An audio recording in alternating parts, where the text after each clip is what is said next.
पिछले एपिसोड में हमने तेदगामा गांव में हुए उस भयानक नरसंहार को देखा, जहां ओरांव परिवार के 5 सदस्यों को डायन होने के शक में एक भीड़ ने बेरमी से मार डाला।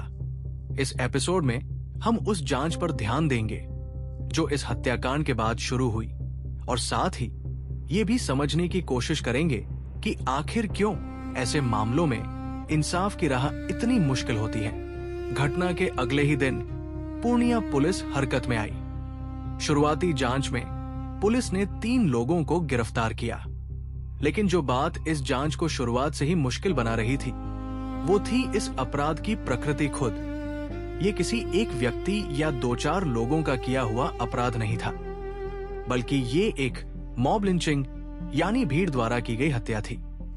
पुलिस जांच में ये सामने आया कि घटना वाली रात मौके पर 30 से 40 गांव वाले मौजूद थे। ये एक ऐसी संख्या है जो किसी भी जांच एजेंसी के लिए एक बड़ी चुनौती खड़ी करती है।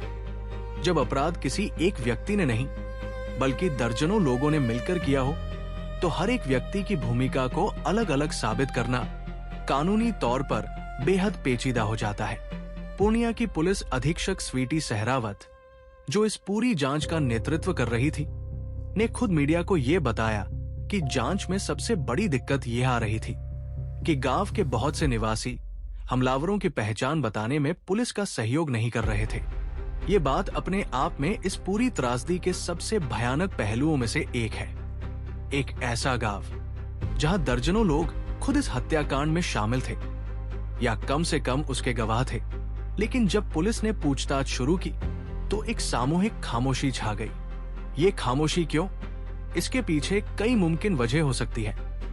हालांकि इनमें से किसी की भी आधिकारिक पुष्टि उपलब्ध स्रोतों में नहीं मिलती, इसलिए हम इन्हें सिर्फ संभावित सामाजिक संदर्भ के तौर पर पेश कर रहे हैं, पुष्ट तथ्य के तौर पर नहीं। एक वजह हो सकती है डर।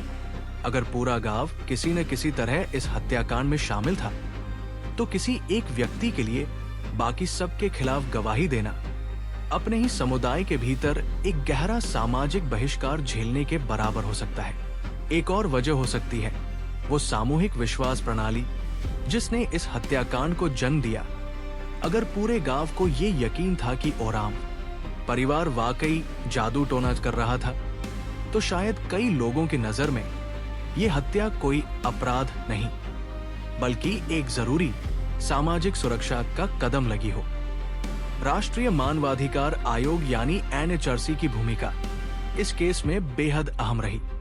16 जुलाई को जारी अपने नोटिस में आयोग ने साफ तौर पर कहा कि अगर मीडिया रिपोर्ट्स में बताई गई बातें सच हैं, तो ये मानवाधिकारों के गंभीर उल्लंघन का मामला है।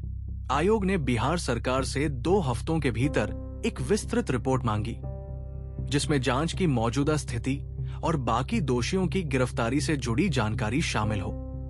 इसके अलावा आयोग ने राज्य सरकार को यह भी सख्त निर्देश दिया कि परिवार के इकलौते जीवित बचे किशोर गवाह को उचित काउंसलिंग दी जाए और उसकी पूरी सुरक्षा सुनिश्चित की जाए। एनआरसी के नोटिस में एक बेहद अहम विवरण भी दर्ज है, जो हमें इस भयानक रात की एक और परत दिखाता है। नोटिस के मुताबिक उस किशोर लड़के ने पुलिस को बताया था कि भीड़ ने सबसे पहले उसकी मां पर बांस की लाठियों से हमला किया, उसे डायन कहकर पुकारते हुए। इसके बाद जब परिवार के बाकी सदस्य उसे बचाने के लिए आगे आए, तो भीड़ ने उन सभी पर भी हमला कर दिया और उन्हें बेरमी से मार डाला। ये विवरण इस घटना की शुरुआत को और स्पष्ट करता है।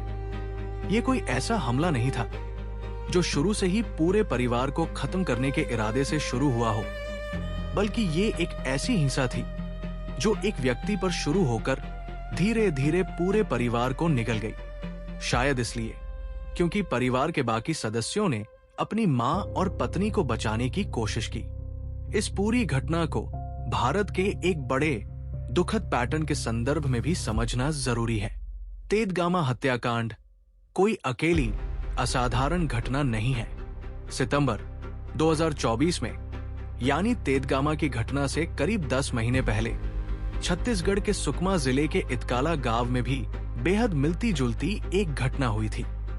वहां भी एक ही परिवार के 5 सदस्यों को जिनमें 3 महिलाएं शामिल थी, जादू टोना करने के आरोप में बैमी से पीट पीट कर मार डाला गया था।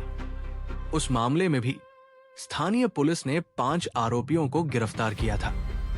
ये समानता 2 अलग अलग राज्यों में 10 महीने के अंतराल में लगभग एक जैसी संख्या में पीड़ित, एक जैसा मोडस ऑपरेंडी यानी अपराध का तरीका, ये इस बात की एक गंभीर याद दिलाती है कि डायन प्रथा के नाम पर होने वाली हिंसा कोई इक्का दुक्का अलग थलग घटना नहीं है। ये भारत के आदिवासी और ग्रामीण इलाकों में एक गहरे बैठे संरचनात्मक सामाजिक मुद्दे का हिस्सा है। एक ऐसा मुद्दा जो बार बार अलग अलग जगहों पर लगभग एक जैसे तरीके से सामने आता रहता है। इस पूरे मामले में एक और बेहद जरूरी पहलू है, कानूनी ढांचे की कमजोरी। भारत में डायन प्रथा या विच हंटिंग से जुड़ी हिंसा को रोकने के लिए कोई एक मजबूत राष्ट्रीय स्तर का कानून आज भी मौजूद नहीं है। बिहार ने खुद 2099 में बिहार डायन प्रथा उन्मूलन अधिनियम नाम का एक कानून बनाया था, यानी इस मामले से करीब 26 साल पहले। इसके बावजूद तेदगामा जैसी घटनाएं होती रहती है। ये हमें एक कड़वा सच बताता है, सिर्फ कानून बना देना काफी नहीं होता जब तक कि उसे जमीन पर सही तरीके से लागू न किया जाए, और जब तक कि गहरे बैठे सामाजिक अंधविश्वास को शिक्षा और जागरूकता के जरिए जड़ से न बदला जाए।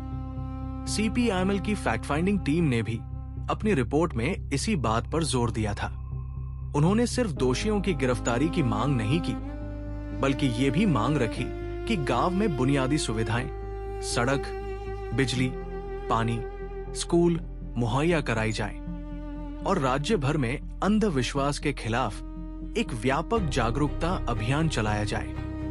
ये मांग इस बात को रेखांकित करती है कि असली समाधान सिर्फ कानूनी कार्रवाई में नहीं, बल्कि उस बुनियादी सामाजिक आर्थिक पिछड़ेपन को दूर करने में है जो ऐसी हिंसा की जमीन तैयार करता है।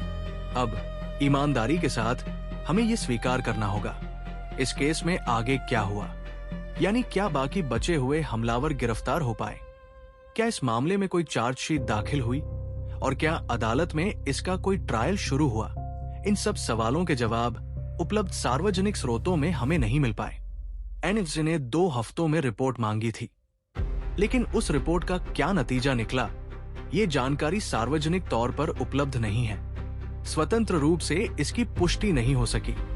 ये अधूरापन अपने आप में इस पूरी कहानी का एक बेहद अहम और दुखद हिस्सा है। ऐसे कई मामले जो शुरुआत में राष्ट्रीय सुर्खियां बनते हैं, धीरे धीरे मीडिया के फोकस से बाहर हो जाते हैं। NHRC का नोटिस, CPIML की रिपोर्ट, शुरुआती गिरफ्तारियां, ये सब एक तात्कालिक प्रतिक्रिया के तौर पर सामने आई, लेकिन लंबी अवधि में इस केस का क्या हुआ, ये ट्रैक करना आम जनता के लिए बेहद मुश्किल हो जाता है। यही वजह है कि ऐसे मामलों में असली जवाबदेही और इंसाफ अक्सर अधूरा ही रह जाता है। इस एपिसोड को समाप्त करते हुए हमें उस किशोर लड़के को भी याद रखना चाहिए जिसने अपनी आंखों के सामने अपना पूरा परिवार खोया।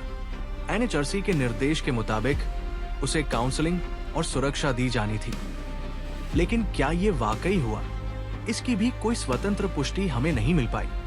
एक बच्चा जिसने सबसे भयानक तरीके से अपना परिवार खोया, वो आज कहाँ है, कैसा है? ये सवाल दुर्भाग्य से उन हजारों अनुत्तरित सवालों में से एक बनकर रह गया है जो ऐसे मामलों के पीछे छूट जाते हैं। तेदगामा की ये कहानी हमें एक बेहद जरूरी सबक देती है।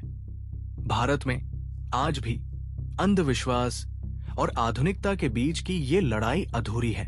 जब तक शिक्षा, स्वास्थ्य सुविधाएं और वैज्ञानिक सोच हर गांव, हर परिवार तक नहीं पहुंचती, तब तक ऐसी त्रासदियां दुर्भाग्य से दोबारा होती रहेंगी। आपकी क्या राय है?